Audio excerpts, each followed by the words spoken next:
Welcome to south recipe channel. पातळ पोह्याचे चिवडा करणार आहोत। तुम्ही बघू शकता किती मस्त उन्हात मी टाकले होते, एकदम चुरचुरीत झालेले आहेत।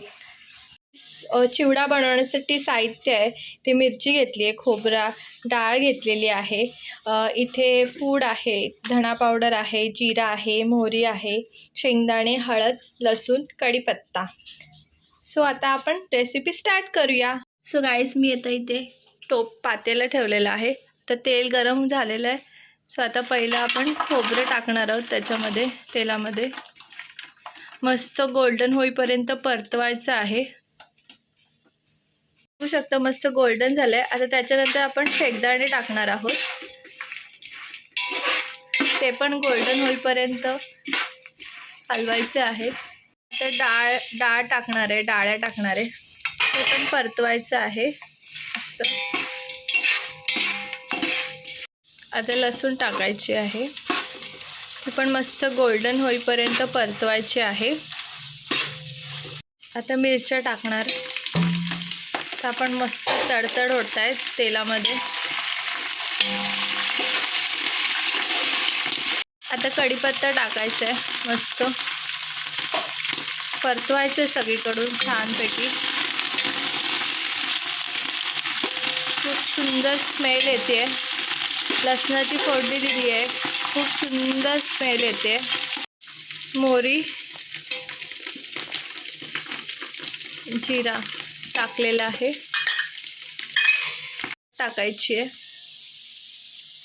जास्त टाकायची नाही आहे, नाहीतर कडवटपणा लागेल चिवडा।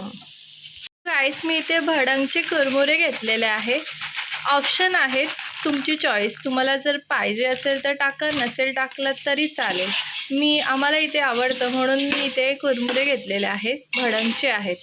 गाईस, आता आपण पातळ पोहे टाकणार आहोत, हळूहळू टाकायचे जेणेकरून सगळं एकजीव हलवता येईल।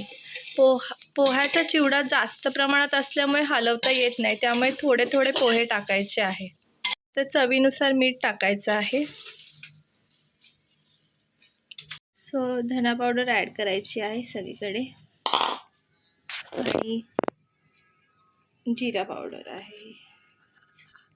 आता सगळीकडून एकजीव करायचं आहे।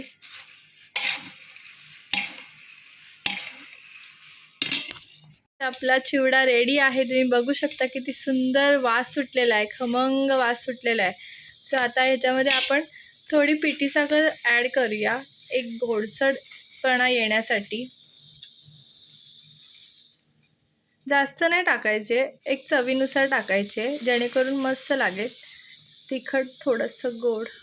गाईस, अशा प्रकारे आपला मस्तपैकी चुरचुरीत मस्त झालेला आहे चिवडा। तुम्ही बघू शकता किती मस्त कुरकुरीत झालेला आहे, खुसखुशीत झाला आहे। सो रेसिपी आवडली असेल तर चॅनलमध्ये नवीन असल्यास सबस्क्राईब करा, रेसिपी आवडली असेल तर लाईक करा, सबस्क्राईब करा, कमेंट करायला विसरू नका। तुमची साऊ।